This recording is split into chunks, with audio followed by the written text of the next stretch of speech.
नमस्कार मित्रों, आज एक ऐसी कहानी लेकर आया हूँ जो बुजुर्गों के बुद्धिमानी की एक अनोखी मिसाल पेश करती है। मित्रों, बचपन में सभी माता पिता अपने बच्चों को ये जरूर सिखाते हैं कि हमें किसी भी बुजुर्ग की हमेशा इज्जत करनी चाहिए और उन्हें मान देना चाहिए, क्योंकि उन्होंने हमसे ज्यादा दुनिया देखी होती है। उनके अनुभव से हमें सीख लेनी चाहिए।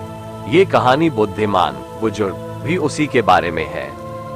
एक दिन एक रेलगाड़ी में एक बुजुर्ग आदमी मुसाफरी कर रहे थे। ट्रेन के उसी डिब्बे में 6 नौजवान लड़के भी बैठे थे। तभी उन नौजवान लड़कों के मन में कुछ शरारत उपजा। उनके मन में ट्रेन की चैन पुलिंग का विचार उपजा। फिर उन लड़कों के दिमाग में एक ख्याल आया कि अगर चैन खींचेंगे तो हमें फाइन भरना पड़ेगा।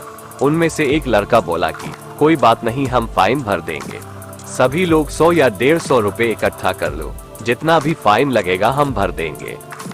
सभी ने पैसे इकट्ठे कर लिए। पूरे मिलाकर 900 रुपए इकट्ठे हुए। ट्रेन में सफर कर रहा वो बुजुर्ग ये सब देख रहा था। फिर उन लड़कों के मन में आया कि क्यों न हम कुछ ऐसा करें कि हम चैन भी खींच ले और हमें फाइन भी ना भरना पड़े।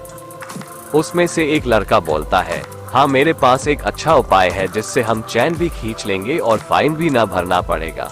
बाकी के सभी लोग उससे बड़ी आतुरता के साथ पूछने लगे, जल्दी बताओ ऐसा कौन सा उपाय है तुम्हारे पास। उस लड़के ने कहा, क्यों न हम ट्रेन की चैन खींच के उसका आरोप इस बूढ़े पे लगा दे। ऐसा करने से हमारे पैसे भी बच जाएंगे और चैन खींचने का मजा भी आएगा। वो बुजुर्ग आदमी ये सब सुन रहा था। उसने उन लड़कों से ये भी कहा कि मुझे क्यों परेशान कर रहे हो। लेकिन ये सभी लड़के बोल रहे थे कि नहीं, हम तो परेशान करेंगे। इतने में एक लड़के ने चैन खींच दी। वो बुजुर्ग आदमी सोच रहा था कि अब तो कुछ हो ही नहीं सकता है। वो चुपचाप बैठ गया। कुछ देर में ट्रेन के अधिकारी आए और उन्होंने पूछा कि ये ट्रेन की चैन किसने खींची। उन सभी लड़कों ने कहा कि इस बूढ़े आदमी ने चैन खींची।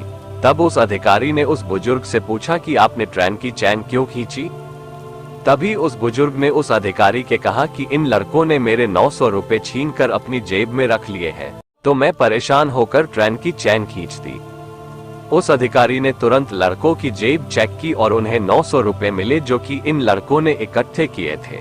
उन्होंने वो 900 रुपए उस बुजुर्ग को दे दिए और उन सभी को आगे की कार्यवाही करने के लिए पुलिस स्टेशन में बुलाया। सभी लड़के अपने किए पे पछता रहे थे, लेकिन अब पछताने का कोई फायदा नहीं था।